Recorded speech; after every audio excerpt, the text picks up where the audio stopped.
manufacturing totally depends on the customer's demand. So it is a demand oriented, not supplier oriented. Now this is the COGS, that is the customer order and good services cost. It is really low. In case of it is high. Layout, in traditional it is the functional layout, and in this case it is related to the flow of the product in a unidirectional manner.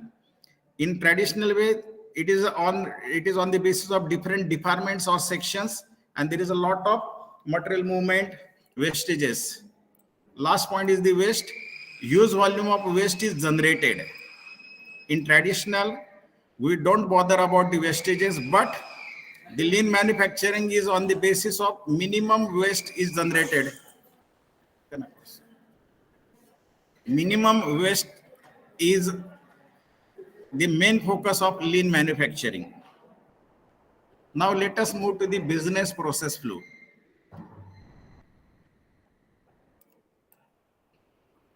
Now this is the image showing how the business activities are carried out. So we know that first is the supplier,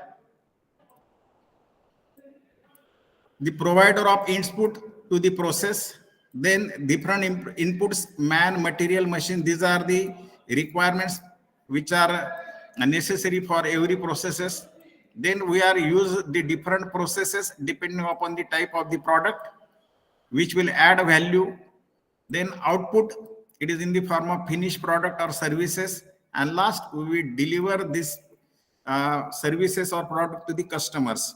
So these are the major steps which are involved in business process flow. The lean manufacturing will analyze each and every steps critically and try to find out the various non-value added activities. Now let us move to the profit. So which is the major interest of any organization, and it is related to the price cost relationship. So this is the chart which shows that three cases. In the first case, we will observe that, so this is the first, cost and the profit. Now every industry want to increase the margin of profit. So if we keep the cost is same, but if we try to increase the sale price, then the profit may increase, but the customer will, the quantity of customer is going to decrease because the cost is more. The profit, the sale price is more, and it will be burden on the customer. But what is the objective is to reduce the cost. If we observe this image, we will observe that if we try to reduce the cost, then definitely the profit margin is going to increase.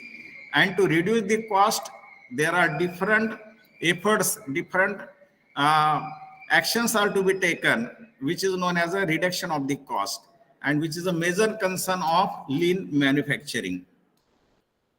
Now, let us move to the value-added activities and non-value-added activities. So in the first, this block diagram, these are the activities. Value-added, they are always desired because it will give more customer satisfaction. There are some activities which are non-value-added, but these are essentials. So if it is not able to eliminate all these activities, then we can try to minimize these essential non-value added activities. And there are non-value added activities which are not essential. So this is the major red area where the lean manufacturing is focused, and it will try to eliminate these non-value added activities. When we carefully or critically examine the different processes, then we will come to know that the value-added activities are only 5%, but there are 95% activities are non-value-added. And we have to make a bifurcation of essential and non-essential non-value-added activities and try to eliminate the non-value-added, non-essential activities.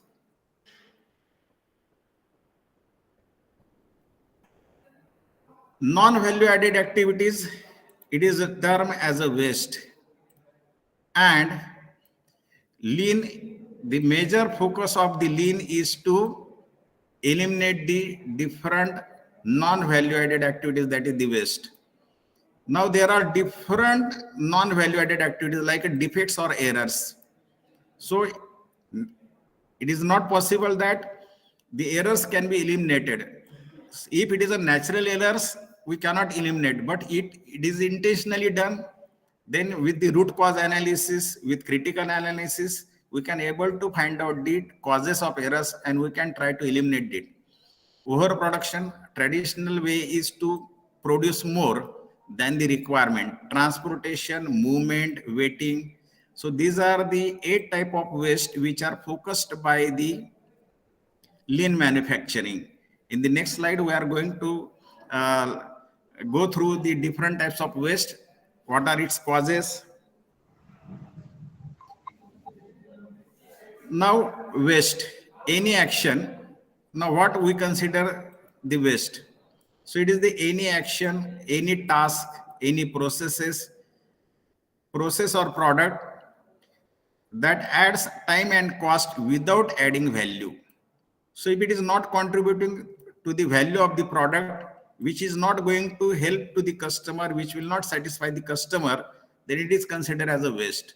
So we have to make a critical analysis for identification of the different types of waste. Now, typical symptoms of the waste.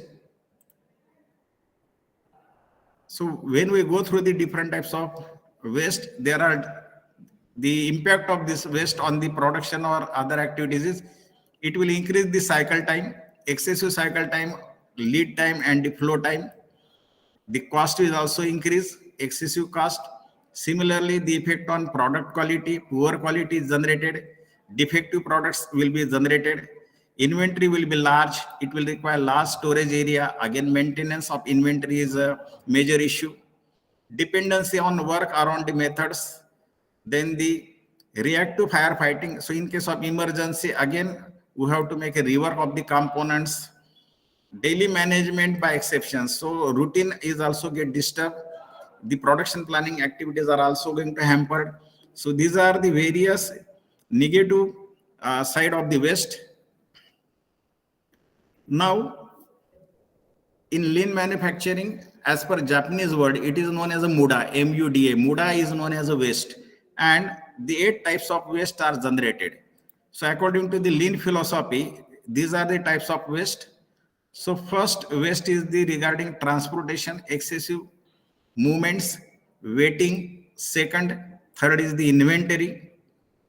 Next is the underutilized people, scrap or defects, over processing, movements, overproduction.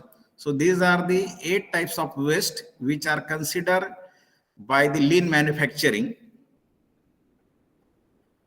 Now, identification and elimination of waste.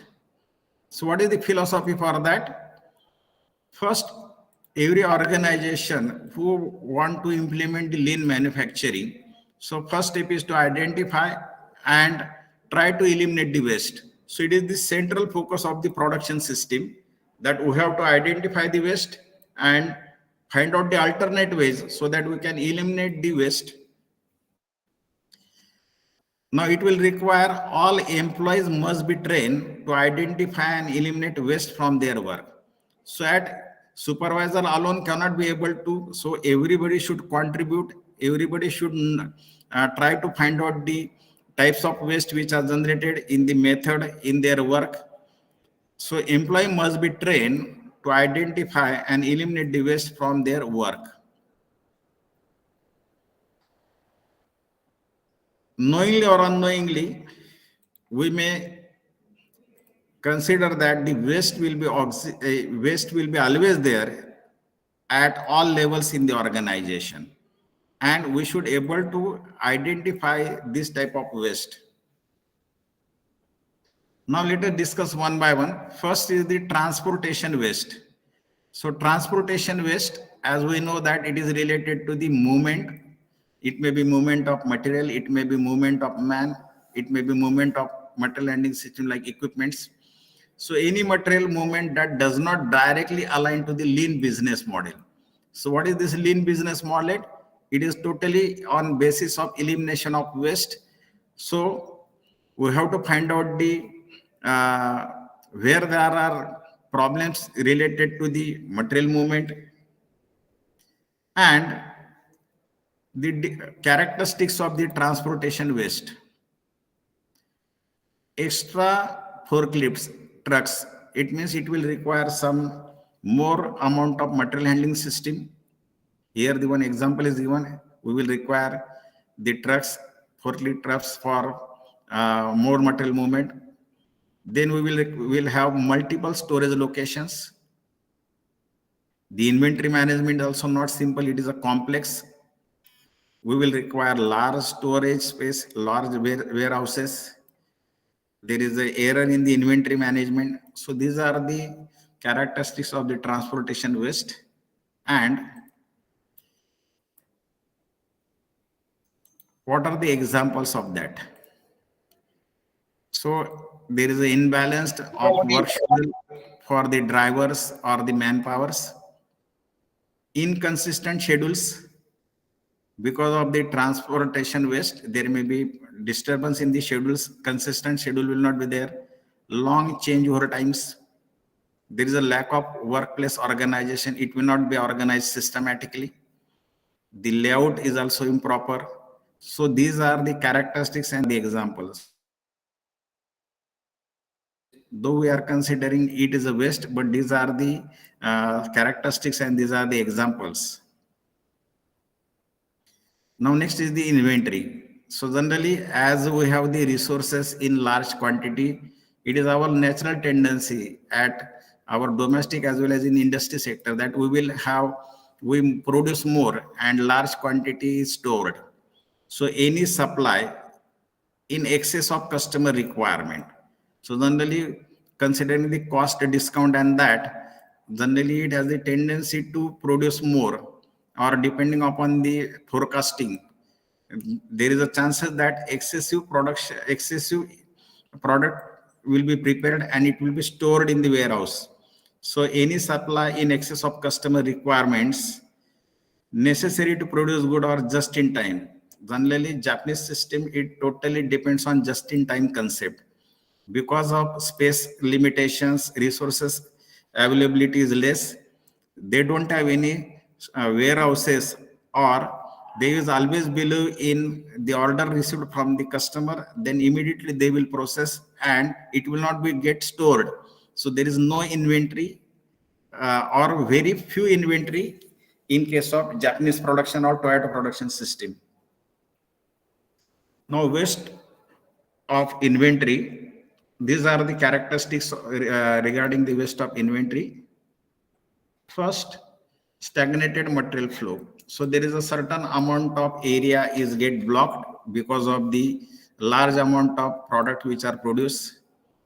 Then the generally this is the trend, first in and first out. But because of the improper inventory management or inventory waste, fish concept, first in and still here. So it will get produced, but it will not dispatch to the customer. So unnecessary, it will be get stored. There is a risk of expiry. If we produce more product and it has less shelf life, or it has a less, it can have the chances of it will get expired, particularly related to the food sector. Massive rework when problems surface. So during inventory management, sometimes during the inventory handling, there is a chances that some products will get reworked. It will require additional material handling resources. So there is a requirement of manpower to take care of. To store, we will require material handling system equipments, storage racks, storage and space system. So it will require large amount of area. So if we try to minimize the inventory, that space can be utilized for starting a new factory, or we can have this space can be utilized for production activity. Slow response to change in customer demand. So if there is a technological changes, then there is a chances that whatever the product you have produced, and if there is a sudden change in any design, then we cannot adopt these changes. So these are the characteristics of the waste of inventory. Now the examples. Now why this inventory is produced? Waste of inventory is generated. So processes are incapable. There is a improper planning about the processes, uncontrolled bottlenecks. So there is a conjunction of supply and demand, incapable suppliers. So sometimes the supplier may have the large quantity and we will purchase that, we will store. There is a long changeover times. Again, sometimes it may be the management decision. If some product get at minimum it large discount, then the management take the benefit of that discount. Inaccurate forecasting system. So forecasting is nothing but the future demand of the products. So if forecasting is improper, then certain large quantity will get stored in these warehouses. Then there is an inaccurate database, statistical database, which is generated by the marketing or sales department. So that database may be inaccurate. Because of all these reasons, these are the characteristics, and it is known as a waste of inventory. Now next is the waste of motion. So waste of motion is considered as a major factor. Any movement of people or machines or materials which does not add value to the product or services. So it may be movement of people, it may be machines or materials. So it is known as a waste of motion. And the detailed characteristics of the waste of the motion. So first, looking to find tools. So if we observe this image, so this is the operator and these are the some spanners and all that. So if it is not properly kept, we will observe that it is a waste of motion looking to find the tools which are not properly organized. In this second case, it is properly organized and will try to reduce the waste of motion. Excessive reaching or bending. This is regarding the ergonomics considerations. If it is not properly designed, then there is a excessive reaching or bending. Machines or materials too far apart. So if the plant layout is not proper, if machines and materials synchronization is not proper, then there is an increase in work time of the operator. There is a movement of the material excess. Conveyors, shuttle conveyors between equipment to carry parts. So again, it will cause the improper motion of the components during the material handling. Confusing motion with work. So these are the some characteristics of the waste of the motion.